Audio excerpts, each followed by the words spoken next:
Texas, a 767 cargo plane flying for Amazon Prime has crashed into Trinity Bay near Anahuac, Texas, about 30 miles southeast of Houston. The picture on the left is the live photos in Trinity Bay of the fuselage wreckage. The photo on the right is from Jason Rabinowitz of Airline Flyer. He happened to take that photo of what he believes is the aircraft that crashed, that photo taken at Miami International Airport this morning, just before that Prime Air 767 departed. Initial reports say that 3 people were on board that aircraft when the plane went down. Hello, everyone, and welcome to a brand new hour of America's News Headquarters. I'm Eric Shawn. And I'm Arthel Neville. The aircraft was flying from Miami to Houston when it lost radar and radio contact shortly before reaching its destination. Jackie Heinrich is following this story from our New York City newsroom. Jackie?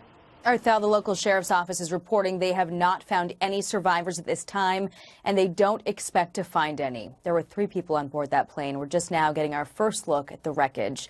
The Chambers County Sheriff's Office described it as total devastation. There's debris and landing gear scattered all over.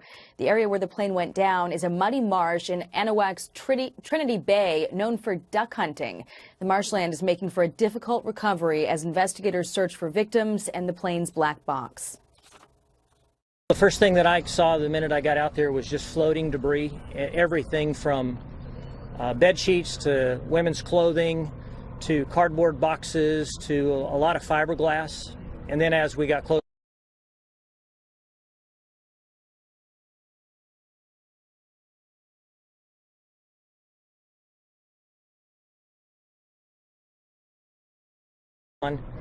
is probably not much larger than about 50 feet. This is the plane before it took off this morning in Miami. The 767 is one of 30 in Amazon's fleet. It was 26 years old, according to information on its tail number. The cargo flight was heading from Houston to from Miami into Houston, and according to radar, it gained considerable speed as it plunged into the water, and there was also no distress call. The FAA issued an alert on Atlas Air Flight 3951 after losing radio contact about 30 miles southeast of Houston's Bush Intercontinental Airport. The weather in Houston was clear, so visibility should not have been a problem, but the plane may have crossed through some storm cells on its way into Texas. The NTSB will ultimately investigate the cause of the crash. Local officials say the cleanup and investigation could take weeks. Eric and Arthel. Thank you very much. It's a very sad story. Thank you.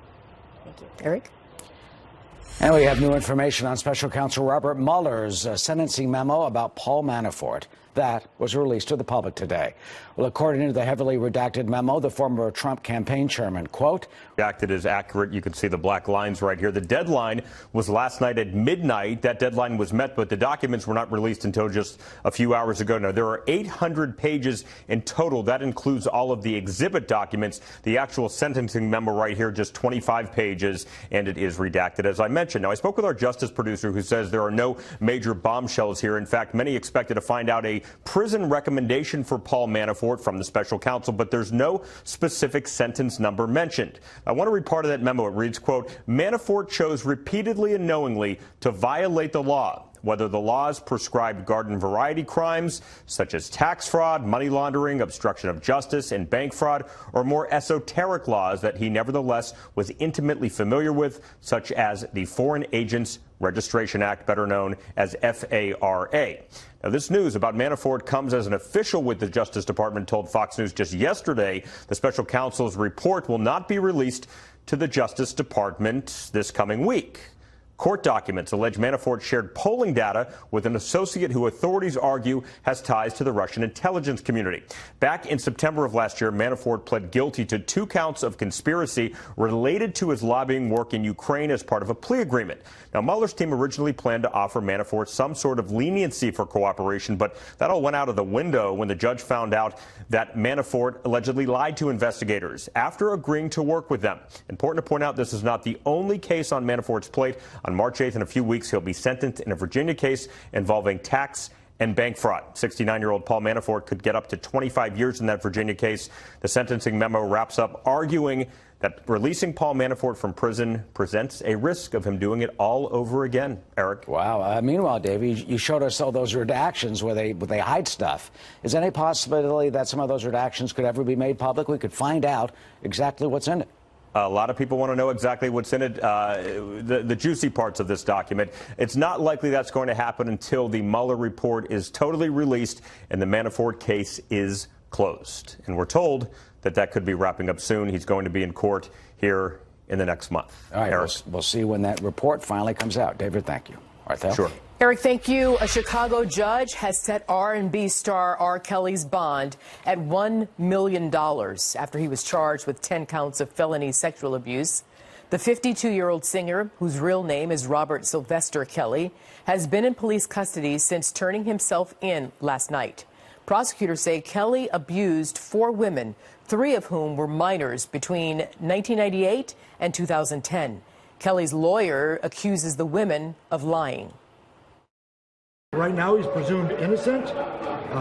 We haven't seen any reason to believe that these allegations are credible. Matt Finn is following this story live from the courthouse there in Chicago. Matt? Arthel, R. Kelly needs to post just 10% of that $1 million bond, but R. Kelly's attorney says that the singer is so broke he does not have the $100,000 to get himself out of jail right now. So right now we are just kind of on an R. Kelly standby to see if he could bond himself out of jail. As a part of the bond, R. Kelly must also submit his passport, stay away from the witnesses in this case, and also anyone under the age of 18. Celebrity attorney Michael Avenatti, who represented Stormy Daniels, claims he is representing at least one of the girls in this case, and he says he submitted a video to prosecutor that depicts Robert Kelly engaged in a sexual act with a 14-year-old girl. Today, the state's attorney says that girl's aunt confirms that that is her niece in the video. Here is Michael Avenatti and R. Kelly's attorney. There is also a scene on the tape during which Mr. Kelly engages in choking the 14-year-old victim, as well as other simulated sexual acts, which I'm not going to get into the detail of because they're so abhorrent. You know, there's this whole hashtag movement. Just because someone says something now and it's 2019, it doesn't make them credible. And just because they said something now and they haven't said something in a long time, it doesn't necessarily make them incredible.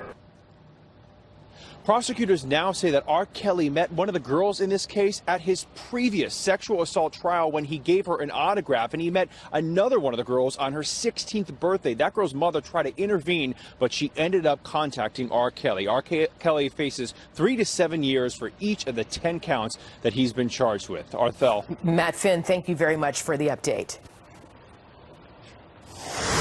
And there's some new developments now to tell you about in Venezuela and the fight for the very future of that embattled nation. You know, we were told a number of the country's troops are abandoning their posts at the Colombia border with Venezuela amid continued violent clashes with protesters. Those demonstrators, backed by Venezuela's opposition leader Juan Guaido, are trying to get humanitarian aid that was sent by the U.S. and other nations into Venezuela. But disputed President Nicolas Maduro is refusing to let the material in, we're told. Brian Yanes is following this developing story from our Atlanta bureau. Hi, Brian. Hi, Eric. Well, trucks carrying this much-needed humanitarian aid were lit on fire this afternoon by Venezuela's national police before that aid could reach desperate Venezuelans in that country. We're told that these trucks were lit on fire on the Santander Bridge in between Cúcuta, Colombia, and Uriña, Venezuela.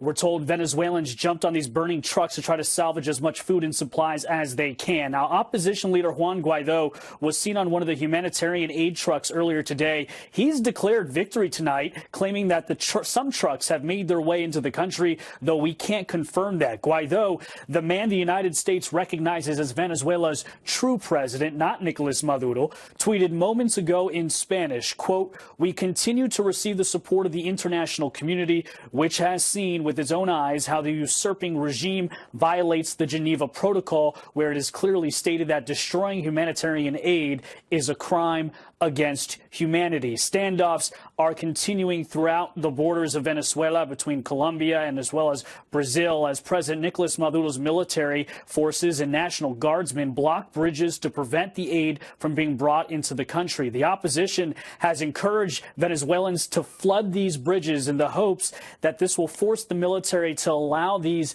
much needed humanitarian aid trucks pass. Now, Venezuelan security forces have been firing tear gas canisters at protesters in the Venezuelan border city of Uriña, where protesters lit a bus on fire. At least 2 people have been killed today and 18 were injured on the border between Venezuela and Brazil, reportedly from pro-Maduro gangs on the border opening fire on civilians. This video was tweeted by Guaido earlier today. It shows soldiers deserting Maduro in favor of the opposition.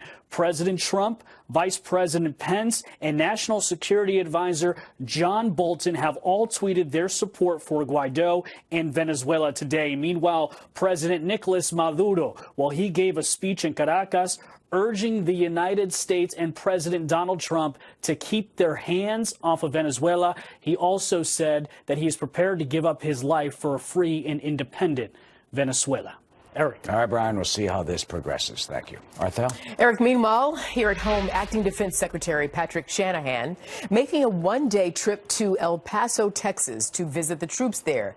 He traveled with General Joe Dunford, chairman of the Joint Chiefs of Staff, as the Pentagon considers allocating money for the construction of a border barrier. Jeff Paul is live from our West Coast Bureau now with more. Hey, Jeff. Hi, Arthel. Yeah, Shanahan and Dunford just wrapped up that visit to the border. They worked to determine how much money will be spent of the $3.6 billion allocated from the military's construction fund. Now, they spent the day checking out the border just outside of El Paso, going into portions of New Mexico as well. By both air and on the ground, Shanahan and Dunford were given a tour and shown where any gaps in protection are and what DHS specifically needs. While visiting a National Guard mission, both of the officials at one point even fired off some version of a pepperball gun at the barrier. All this happening while the Trump administration and Democrats continue to square off regarding Trump's national emergency declaration at the border and Trump's push for a wall. House Speaker Nancy Pelosi just visited the border town of Laredo, Texas, saying there is no emergency and the declaration violates the Constitution. The wall is not effective. It's very expensive. It's nothing more than a campaign applause line for the president in one of his speeches. It has no merit in terms of effectiveness, cost effectiveness, and does not support the values of our country. Now, in a letter to the Department of Defense, it's interesting to note that DHS requested, quote, fencing, and the DOD is said to use the term barrier. The officials staying away from using the word wall. Arthel? Jeff Paul, thank you very much, Jeff. Eric. And we're getting some new information today about the timing of the Mueller report release, when that could be. And we'll also tell you about what President Trump says he expects to read in it. Plus, it caused a bit of a stir. California Senator Dianne Feinstein appearing to pull rank on a group of young students. But what really happened in that testy exchange could be a lesson the senator will not soon forget. There's no way to pay for it. You come in here and you say it has to be my way or the highway. I don't respond to that. I know what I'm doing.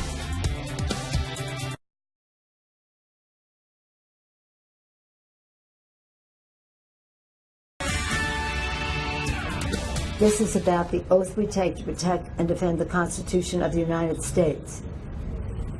Our founders very wisely placed into our Constitution provision for the separation of powers, co-equal branches of government, there to be, again, a check and balance on each other. House Speaker Nancy Pelosi in Laredo, Texas yesterday vowing to block President Trump's national emergency declaration. Speaker Pelosi announcing she'll bring a resolution to terminate the president's executive action. The measure, to be introduced next week, is expected to easily pass in the Democratic-controlled House, but the numbers could come up short in the Senate. Let's bring in USA Today congressional reporter Eliza Collins. Hi, Eliza. Hi there. All right. Well, tell us more about this resolution, and are enough lawmakers on board with it? In effect, will the House give it the green light on Tuesday? Right. So it looks like it'll pass on Tuesday, never say never, but we expect it'll pass. It so far has more co-sponsors than the number of people needed to pass. Then it goes over to the Senate. But this resolution is called a privileged resolution, which is really important because it's different than normal resolutions. Basically, it means that once it passes the House, they have to bring it up in the Senate. Normally, the House can send over legislation if Majority Leader Mitch McConnell does not want to bring it up. He doesn't have to. He has to bring up this bill. And it also doesn't require the filibuster, the 60 votes to pass. It needs just 51. So it does make it more likely that this could actually pass both the House and the Senate. There are 47 Democrats. They're all expected to get on board. And then Senator Susan Collins, a Republican, has said she'll support it. And there very well are. It's possible there are a few other Republicans that could support it. But, of course, President Trump has vowed to veto it anyway. So then if the resolution runs into a red light in the Senate, what happens next, apart from the veto? And what is the cautionary political tale in all of this, Eliza? Well, this is a messaging resolution, of course. Democrats, we saw Pelosi down at the border saying there is not an emergency, pushing back at President Trump, and Republicans saying there is an emergency.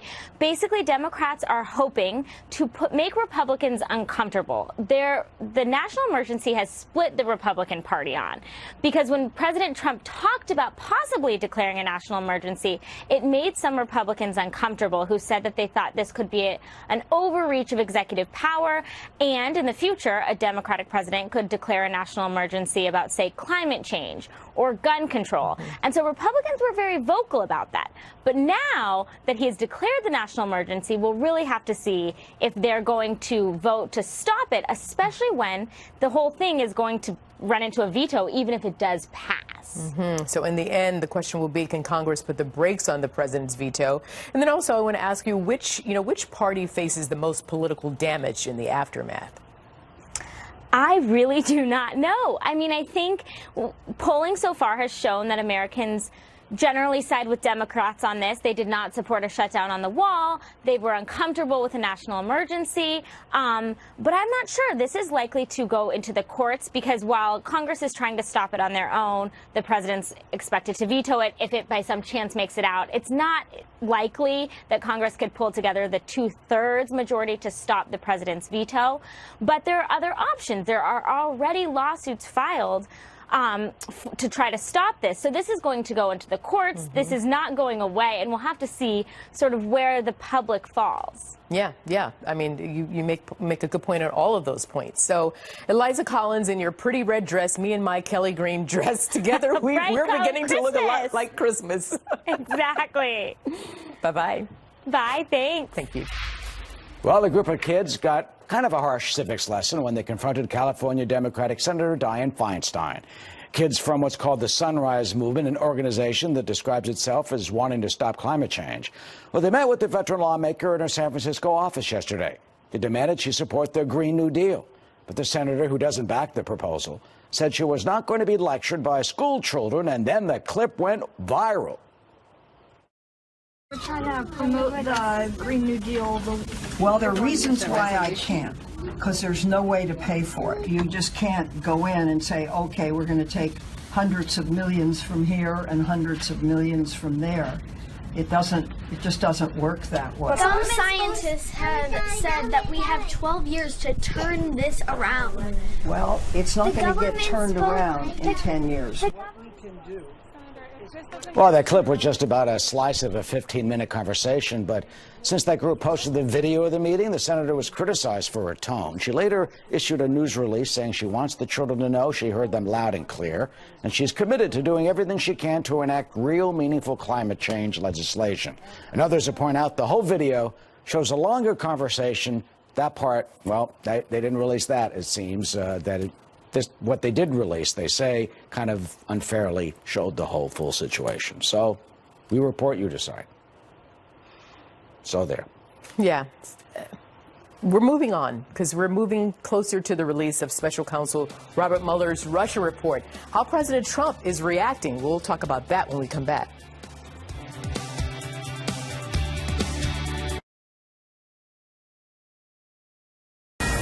An Atlas Air 767 cargo plane flying for Amazon Prime has crashed on approach to Bush International Airport, 30 miles southwest of Houston. Authorities say 3 people were on board. No word on fatalities, though local reports claim no one survived. The Chambers County Sheriff's Office described it as total devastation. There's debris and landing gear scattered all over. The area where the plane went down is a muddy marsh in Anahuac's Trinity Bay, known for duck hunting. The marshland is making it for a difficult recovery as investigators search for victims and the plane's black box. Now, this is the plane before it took off this morning in Miami. The 767 is one of 30 in Amazon's fleet. It was 26 years old, according to information on its tail number. Now, Boeing has issued a statement saying in part, quote, "We are concerned about the safety of the 3 people reported to be on board. Boeing is prepared to provide technical assistance to the NTSB as it investigates this accident." Just so sad. Well, meanwhile, Special Counsel Robert Mueller's investigation into Russian interference in the 2016 election is, we are told, winding down. Justice Department officials expect to receive a report sometime soon. But how soon? Reports predicted that it would be this coming week, but then Justice Department officials said no, not yet. So no matter when it's out, President Trump says he does look forward to reading it. Everybody knows it's a hoax. It's one of the greatest hoaxes ever perpetrated on this country. So I look forward to seeing the report. If it's an honest report, it will say that. If it's not an honest report, it won't. Will we get to see the whole thing, or will it stay under wraps? Chris Stazak, former senior investigative counsel for the House Oversight Committee, joins us. Also a former New York State Assistant Attorney General. And Michael J. Moore is a former U.S. attorney and partner at Pope McGlamry. Welcome to you both. Chris, let me start with you. Under the regulations, the report goes to the Attorney General, Bill Barr. Nothing about the regulations indicate that it becomes public, but they do say that, Congress gets a report of it. So do you think it will be fully released, or do you think they'll keep it under wraps? Based on what Attorney General Barr himself said at his confirmation hearing, I believe that he will release as much information possible about the Mueller report that is allowable under the law. Now, if there's something that's classified in that report or something that otherwise shouldn't be disclosed, that's one thing. But in general, I think the Attorney General is going to disclose as much of the report as is possible and allowable under the law. And Michael, why is that important? What do you think?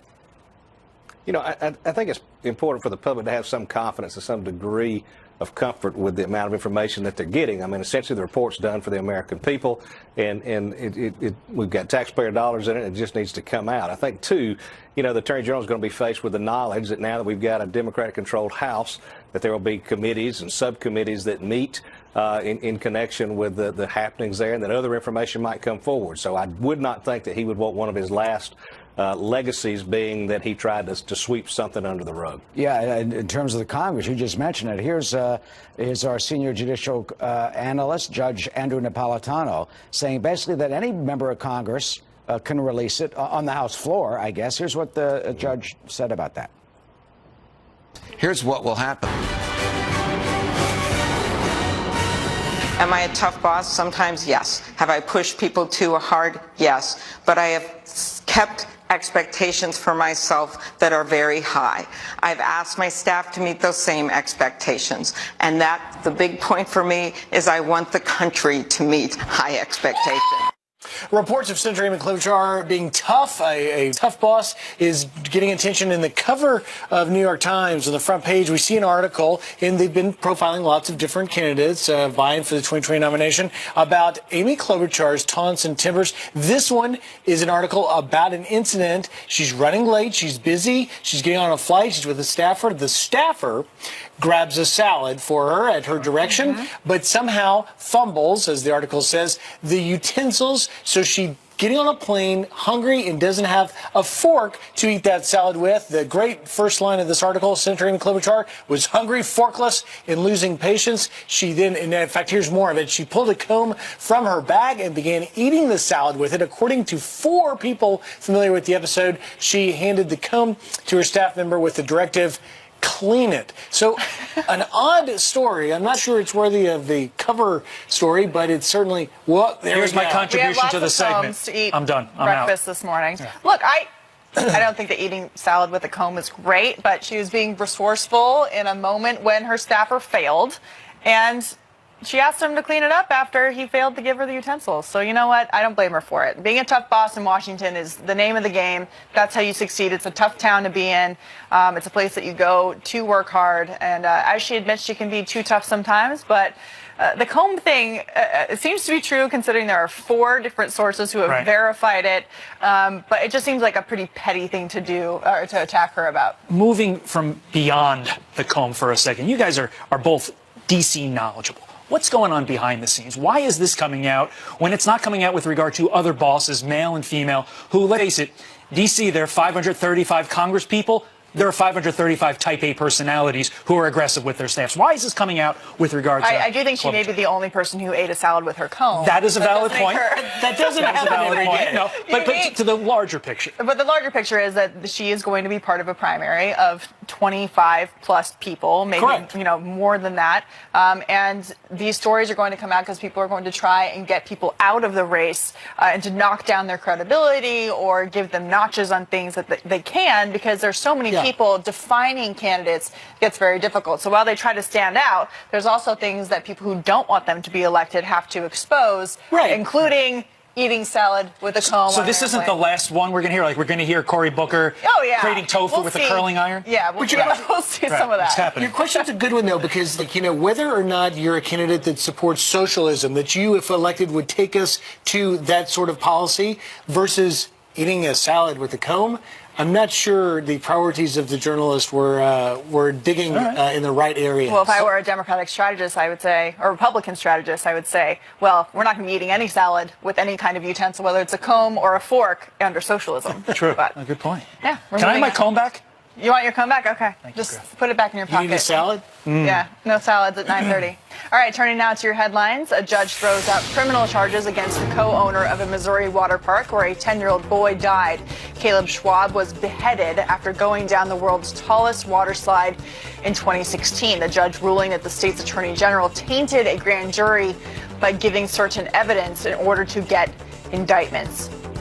One school system is going the extra mile to keep students safe. The Texas City Independent School District arming guards with high-powered AR-15s. The superintendent says this is life or death. We're not playing around. This isn't some kind of little game to us. And we've put a lot of time and money and effort into this. The school district is also adding facial recognition and tracking technology. The ambitious security measures were created by a former Secret Service agent. And a conservative group is hitting back at Congresswoman Alexandria Ocasio-Cortez. The Democratic Socialist called a Times Square billboard whack for bashing her role in Amazon's decision to cancel their New York City headquarters. The Job Creators Network posting 2 news signs writing, "Hey, AOC, saw your whack tweet." This billboard cost about $4,000, but you cost New York 25,000 jobs and $4 million in annual lost wages. And in the home of the Patriots, a high school basketball crowd doesn't miss a beat during the national anthem. Take a listen. Speakers blew out before a playoff game in San Antonio, Texas. Those are your headlines. Goosebump moment, when those happen. It's really exciting, which leads me to Rick Reckmuth. Goosebumps? How cold is it out there, Rick? Yeah, not the same thing. Not the same kind of goosebumps, I tell you. But it's chilly. Not that bad. We're getting toward the end, guys, here. In fact, we've got a few more days until it is meteorological spring. So we'll be very happy that March 1st. Take a look at the weather maps. Show you what's going on. Big flooding across parts of the southeast. You've had about a week of very heavy rain. You know where you are. You're dealing with it. The rivers are going up. We have a lot of flood gauges in major flood stage, and they're going to stay that way. Another 2 to 3 inches of rain falling today, but in that same exact spot, we have the threat for some severe weather. And where you see those hatch marks, we could be looking at some very large and long-lived tornadoes. And that starts this afternoon, maybe 3 to 4 o'clock. We'll see the worst of it, and it'll go on for the next number of hours after that. So be very careful. Big storms also. We had the storm out across parts of Arizona. That's moving in across parts of the Central Plains. Blizzard warnings in effect here across areas from the Oklahoma Panhandle all the way up towards the Minneapolis area. It's going to be very windy. We'll see about a foot of snow across kind of a narrow stripe there. I think we might have some video out of Arizona. Let me know if we do have that video. Show you the big, incredible snow we had across northern Arizona. Over 2 feet of snow. In fact, Flagstaff, Arizona, over 40 inches. And in one day,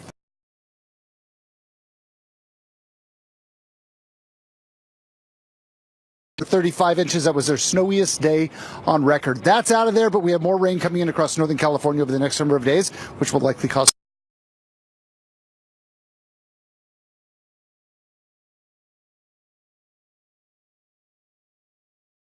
who was killed at the water park was killed in Kansas City, Kansas, not Kansas City, Missouri. So just wanted to get that clear. All right, coming up, PETA did not like this tribute to the late Steve Irwin, but then PETA ended up getting hit with one big backlash. Plus, Democrats will have to wait longer for Robert Mueller's report, and it's no longer expected next week. But when it does come, will the left give up their dream of impeachment if it doesn't have confirmation of collusion? Corey Lewis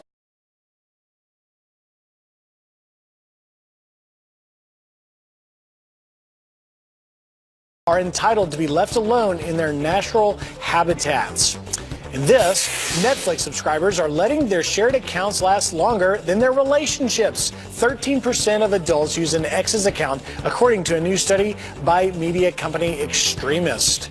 Interesting. Oh, you young kids. Always doing weird stuff. That's real love. The DOJ now telling Fox News that Robert Mueller's final report will not be released next week, despite previous media reports. The president, of course, weighing in. Spoken to Bill Barr about the release of the Mueller report. Have you spoken No, I have about not. that? I guess I'll be talking about it. But you know the nice part? There was no collusion. There was no obstruction. There was no anything. So everybody knows it's a hoax. It's one of the greatest hoaxes ever perpetrated on this country. So I look forward to seeing the report. If it's an honest report, it will say that. If it's not an honest report, it won't. Here to react is Corey Lewandowski, former Trump 2016 campaign manager. Corey, thanks so much for being here. So the first question is, will we ever get the Mueller report, and how will Democrats react to it? Well, look, the Mueller report should have been handed in.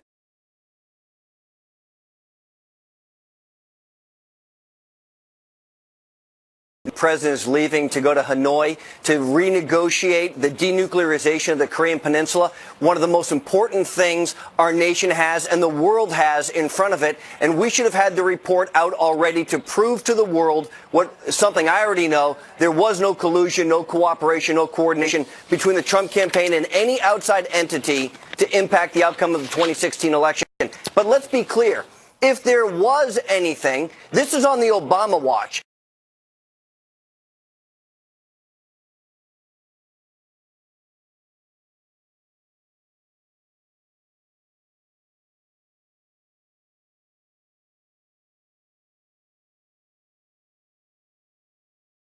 As to how much of this report will be made public once it goes to Attorney General Barr.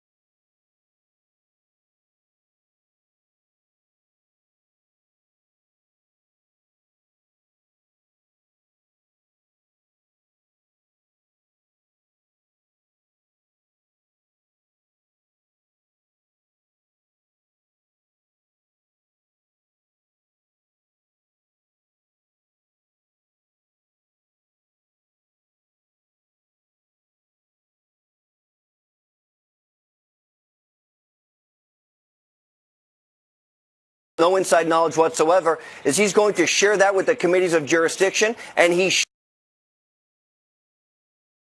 should outline unequivocally that there should be no additional investigations because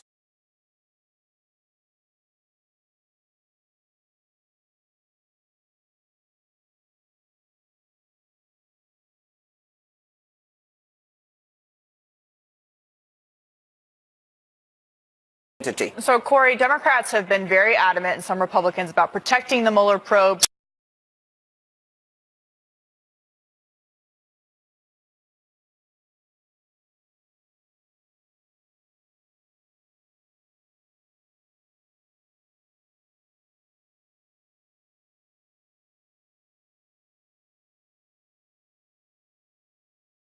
Agenda of the American people, and I think very candidly the Democrats are going to overreach on this. One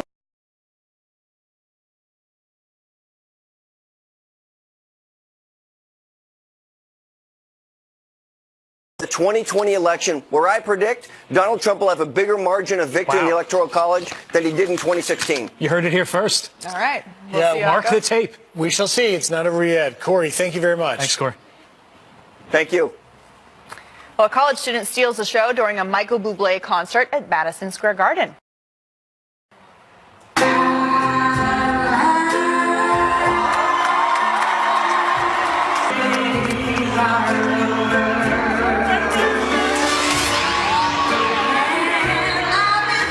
They randomly picked a college student out of the crowd at Madison Square Garden and let her sing.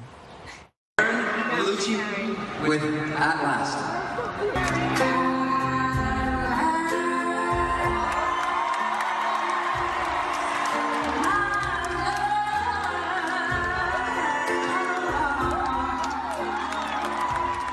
And the concert sing about how this happened. You went to this concert. Was this a special occasion? And how did you get picked out of the crowd to do this? Okay, so my older sister, Allie, works PR for a couple of places around the city, and I did a little gig in the city when I was coming back from UD, which is where I go to school, and it turned out that Michael Bublé's executive stylist happened to just be in this little restaurant at the time. They invited me to see their show. We had no idea where the tickets were. We didn't know anything. She's just said, email us a week before. We get there. The tickets are incredible.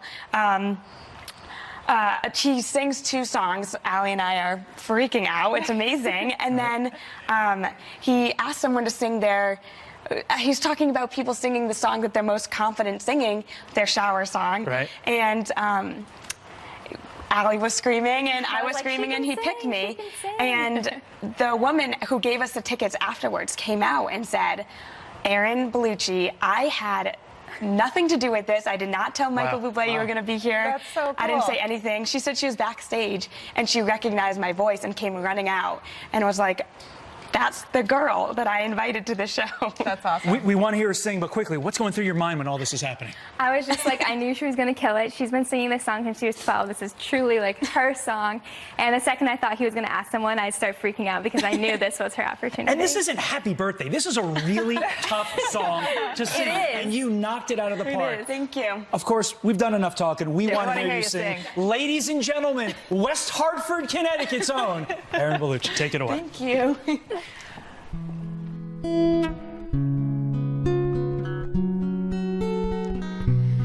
At last, my love has come along. My lonely days are over. And life is like a song. Oh, yeah, yeah. At last, the skies above are blue. My heart was wrapped up in clover. The night I looked at you,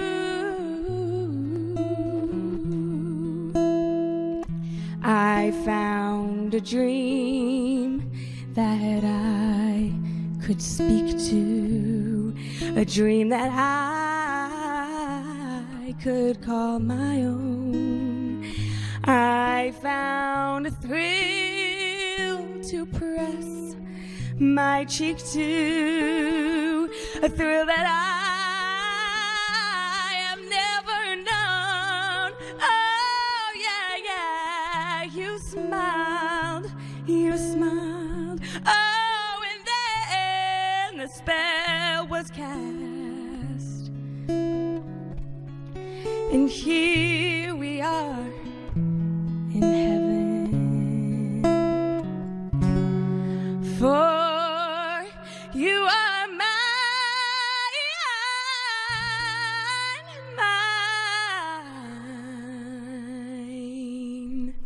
at last.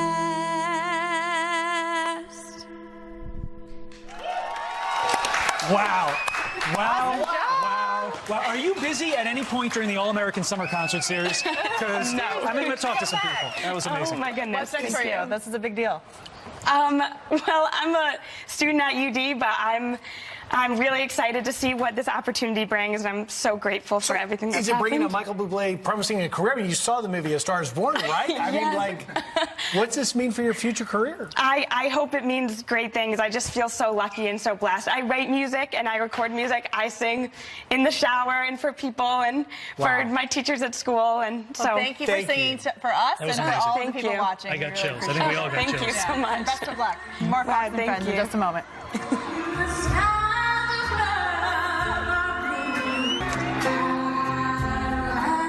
When I say drivers who We have a future Lady Gaga sitting with us. Erin, thank you so much for joining us today. It's been really quite amazing. We loved hearing you sing, and I think everybody else did too. So Thank you so much. congratulations, and we hope Thank you have much success. The Tatted One will be back tomorrow. Peter Eggs in with these two. It's going to be a great show then. Thanks for being here today. Bye, everybody.